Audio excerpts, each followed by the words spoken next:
Hey guys, my name is Scoby. Today we're going to be doing an unboxing and quick look at the iPega RedKnight retractable controller. This is going to be a nice quick video. It's a little bit different than what I normally make, but this is a controller I've been excited for a while, so I'm really excited to share it with you guys. Let's jump right into this. So the unboxing for this is pretty straightforward. All we have to do is open up this tab on the back and we can actually get in and open up the controller. So once we open it up, we should be met with this plastic box with the controller inside. And the first thing on top of this plastic box we should notice is there's a black accessory box. We'll be coming back to this in one moment. Then if we dig a little bit further, we should be met with the controller itself. And at first touch, it's got a quite plasticky, cheap feel, but it actually feels pretty sturdy overall. And then underneath this plastic casing, we should be met with two manuals. One is an instruction guide and the other is just a manual that shows off some of the other products by iPega. Looking at everything in review, what we have is the two bucks at the bottom, the controller in the center, and then the accessory box at the top. So if we zoom further in on the controller itself, we can see there's a couple different controls on it, but overall it's a pretty nice looking controller. It does look a little bit cheap, but it is pretty cheap, coming in at just around €18. It's overall a pretty nice looking controller.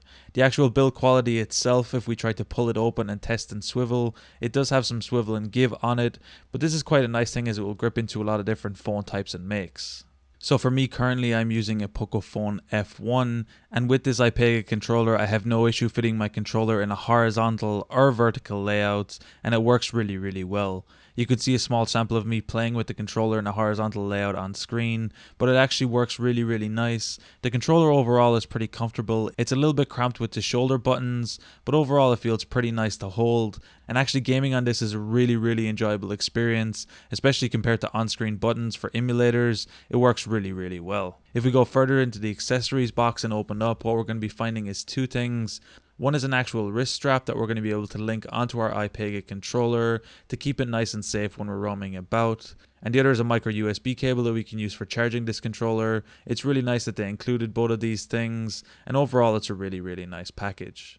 So this has just been a first look and unboxing at this iPega controller. As you can see, overall it's pretty decent for the price, and I do plan to do a full review once I have some more time to experiment around with it. But for initial impressions, I'm actually really impressed. For what this is and how much it costs, it actually works really well, and it almost makes my phone feel like a PSP, which is actually a really good thing. The fact that it has two analog sticks on this is an even better bonus, and the fact that it's Bluetooth and can connect to pretty much every device is just icing on the cake.